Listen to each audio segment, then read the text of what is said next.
Welcome back. Today is different. I am not going to teach you another sliding window problem.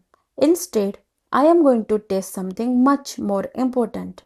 Over the last 8 episodes, you have learnt the sliding window framework. But can you recognize the correct template before writing a single line of code? That's what today's challenge is all about. And before we begin, let's remind ourselves what we have built together. Every episode in this series had a purpose. We started with the basics, then we learned fixed windows, then variable windows, then frequency maps, then constraint based windows. Today, none of that changes. Today, we are simply putting everything together. But before we start solving, there is one thing you need to remember. Throughout this entire series, we have really only learnt two templates, fixed window and variable window. Most classic sliding window interview problems map to one of these two. For variable windows, you also need to identify the validity condition. What keeps the window valid? And the objective, maximize or minimize. So today's goal is not to write code. Today's goal is to recognize the correct template. So how does the challenge work? It's simple.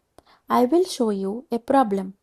You pause the video, you decide which template it belongs to. Don't solve it. Just identify the pattern. Then resume.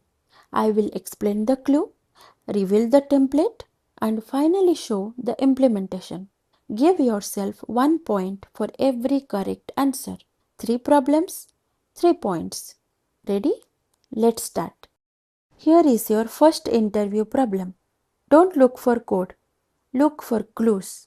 Ask yourself, what is this problem telling me? Pause the video now.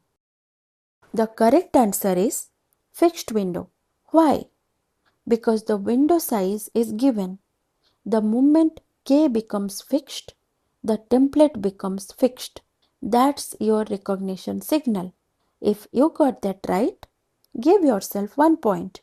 Let's see if the second problem changes the pattern. Here is problem number 2. This time, don't compare it with the previous one. Read it as if you have never seen it before. Which template does this belong to? Pause here. This time, it's a variable window. Notice the difference? There is no fixed K anymore. Instead, the window keeps growing until the condition becomes true. Then it shrinks while the condition remains true. Expand, shrink, expand again. That's the entire pattern. 2 problems down, 1 more to go. This is the final question.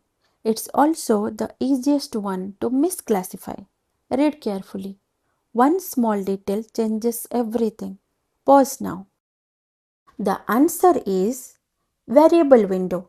The clue is not the baskets. The clue is the restriction.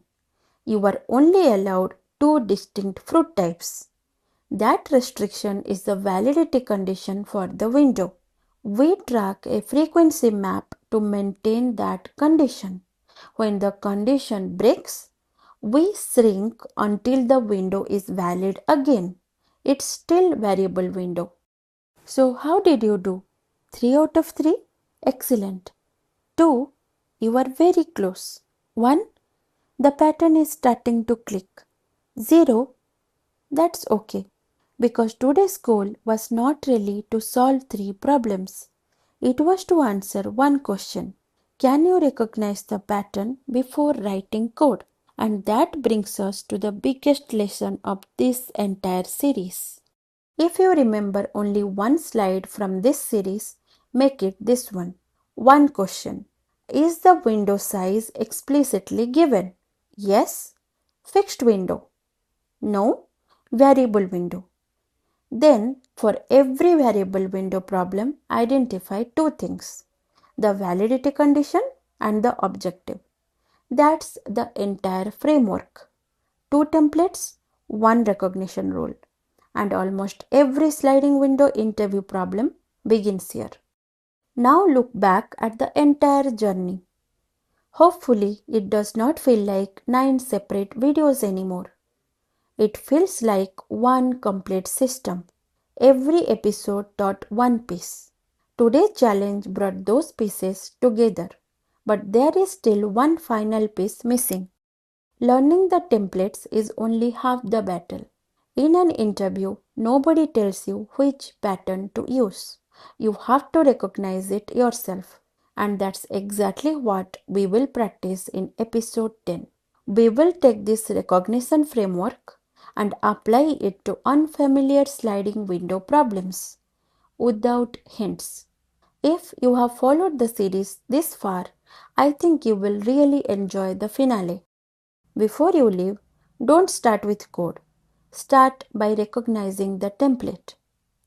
Because once you identify the right pattern, the implementation becomes much easier. If you enjoyed today's challenge, let me know your score in the comments. And if you have been following this series, don't miss the finale. Learn smart, code calmly, and I will see you in episode 10.